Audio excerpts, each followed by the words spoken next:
Every time I make a video, I point out the rust on a car, and a lot of people outside of the salt belt blame the salt belt, not the vehicle manufacturer. Let me point out a few things for you. Here's a General Motors truck somebody thought was worth saving. It's got a few holes in it. Do you see this fuel pump here? That line right there is only 35 thousandths thick. How do I know it's only 35 thousandths thick? Because I most likely cut the blank that eventually became that part. Now that fuel pump was never painted. It just had a wax film put on it before it was put into that tank and it was good to go. Now the frame is 160 thousandths thick. It was painted and coated with the wax. But there's holes in the frame and not the fuel line. Why is that? Well, first off, rust is oxidation. Salt is an oxidizer. Once you get rust on metal, it can't oxidize any further because there's rust in the way. The oxygen can't get to it. They are two different kinds of metal, but both of them are low carbon cold rolled steel and they both rust out relatively quick. But you see the way this works, the rust can't penetrate any deeper because there's rust in the way and it can't get any oxygen.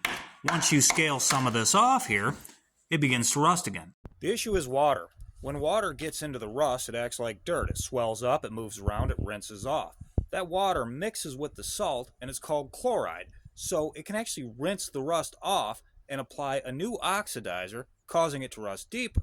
As you can see from this section of frame, there is nowhere inside of there for that chloride to go once it gets in there. It lays in there, freezing, disrupting the rust, cleaning the surface, and repeatedly adding an oxidizer to it.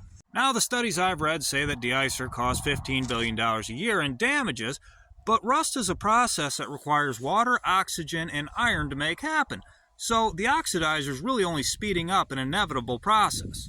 But you heard that key word, right? Water, oxygen, and iron.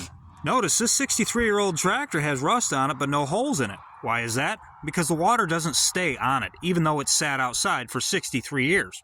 And yet another example, my plow truck. This only runs when there's salt on the road, it's never washed, and I regularly put 2,000 pounds of weight in the bed of that thing and haul it 10 miles. Look how crusty. But notice, no holes. That's because this frame is C-channel and not a tube frame. It has drainage. And here's where it doesn't have any drainage. All along there.